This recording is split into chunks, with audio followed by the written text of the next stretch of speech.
ஆயுத ரகசியம். சுவிஸ் நாட்டை சார்ந்த சயின்டிஸ்ட் ஒரு போர் ஆயுதம் ஒண்ணு கண்டுபிடிக்கிறாரு. அத பாதுகாப்புக்காக பயன்படுத்த அவர் விரும்புறாரு. ஆனா தீவிரவாதிகள் அதை எப்படியாவது அவர்கிட்ட இருந்து அபகரிச்சு தங்களுடைய நாச வேலைக்கெல்லாம் பயன்படுத்தலாம் அப்படின்னு திட்டம் போடுறாங்க.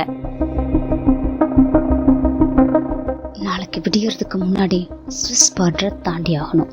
அதுக்கு அந்த இருவரில் ஒருவன், சயின்டிஸ்ட் ஒரு வாரமா வீட்டை விட்டு வெளியில வரல, அது போக நாம அவர் வீட்டுக்குள்ள போகலாமா அப்படின்னு கேட்டான்.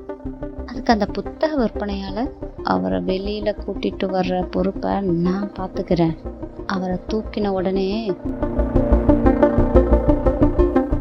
தீவிரவாதி ரோமல், மார்க்கெட்ல எவன் ஹெராயின் வைக்க வந்தாலும் எனக்கு உடனே நியூஸ் வந்துடும்.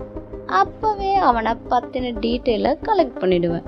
நீ சாம்பிள்னு கொடுத்த சர்ஃப் பாக்கெட்ட பார்த்து ஏமாந்து பண்ணைங்க கூட்டியாந்தோன்னு நினைச்சியா?